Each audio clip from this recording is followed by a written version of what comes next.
अरे बिद्दू, आज घर में बहुत काम है। आज तुझे स्कूल जाने की जरूरत नहीं है। लेकिन दादी, आज तो स्कूल में मेरा टेस्ट है। अरे एक दिन स्कूल नहीं जाएगी तो ऐसी कौन सी तेरी कलेक्टर की पढ़ाई छूट जाएगी। वैसे भी मैं देख रही हूँ आजकल तो बड़ी ढीठ हो गई है।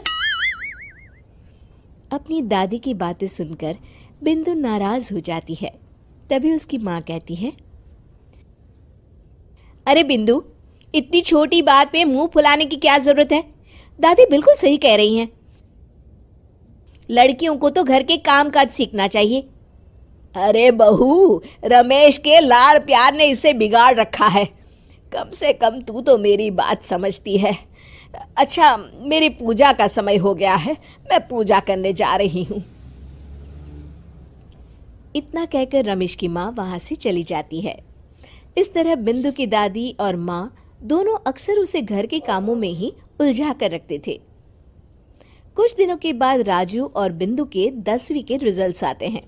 दोनों बच्चे दादी को अपना अपना रिपोर्ट कार्ड दिखाते हैं। शाबाश मेरे लाल, तू तो बड़े अच्छे नंबरों से पास हुआ है।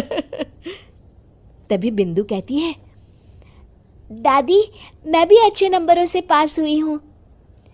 रमेश की माँ बिंदु को अनदेखा करते हुए कहती है, हाँ हाँ ठीक है, अभी यहाँ खड़ी क्या कर रही है, सुन लिया मैंने।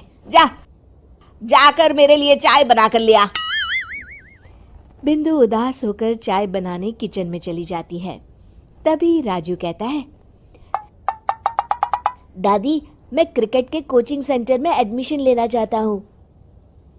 अरे वाह राजू बेटा, ये तो तूने बड़ी अच्छी बात कही। तू कल ही अपना एडमिशन करा ले, जितनी भी फीस होगी मैं दे दूंगी। अरे एक दिन मेरा पोता विराट कोहली बनेगा। इस तरह अक्सर रमेश की माँ अपनी पोती बिंदु के साथ दुर्व्यवहार करती थी। कुछ दिनों के बाद रमेश की माँ और उसकी पत्नी दोनों सास बहू मिलकर राजू का एडमिशन अच्छे स्कूल में करवा देते हैं, लेकिन बिंदु का एडमिशन नहीं करवाते। इस बात से नाराज होकर बिंदु अपनी दादी से कहती है, लेकिन दादी मुझे भी आगे की पढ़ाई करनी है। अरे क्या करेगी आगे की पढ़ाई लिखाई करके हैं? आज से ये पढ़ाई का भूत अपने दिमाग से उतार दे। इतना कहकर रमेश की माँ वहां से चली जाती है। उस दिन के बाद से बिंदु की पढ़ाई हमेशा के लिए छूट जाती है और उसकी दादी उससे घर के सारे काम करवाना शुरू कर देती है। इस तरह उसका सारा दिन घर के कामों में ही बीत जाता था। कुछ दिन बीत जाते हैं और एक दिन रमेश छुट्टियों पर घर आता है। बिंदु को घर के काम करते हुए देख उससे कहता है, अरे बिंदु बेटा, तुम स्कूल नहीं गई?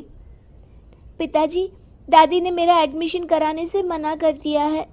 वे कहती हैं घर पे रहकर घर के काम करना सीख।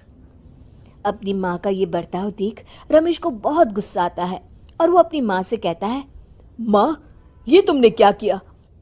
आगे की पढ़ाई के लिए स्कूल में बिंदु का एडमिशन क्यों नहीं करवाया? अरे बेटा, लड़की जात है, ज्यादा पढ़ लिख कर क्या करेगी? वैसे भी शादी के बाद तो इसे घर के ही काम करने हैं ना। तुम किस जमाने में जी रही हो माँ? अगर कल्पना चावला के घर वाले भी तुम्हारी सोच के होते तो क्या वो पूरी दुनिया में हिंदुस्तान का नाम रोशन कर पाती? इसका स्कूल छुड़वाकर तुम इसका भविष्य बर्बाद कर रही हो, लेकिन मेरे रहते ऐसा नहीं होगा। बिंदु बेटा, कल ही तुम्हारा एक अच्छे स्कूल में एडमिशन करा दूंगा। तुम जितना चाहे उतना पढ़ो, मेरे होते हुए तुम्हें किसी बात की चिंता करने की जरूरत नहीं है। अपने पिता से हौसला पाकर बिंदु खुश हो जाती है और कहती है, जी पापा, मैं खूब मन लगाकर पढ़ाई करूंगी और बड़ी होकर डॉक्टर बनूंगी। ये हुई ना बात, शाबाश मेरी बेटी।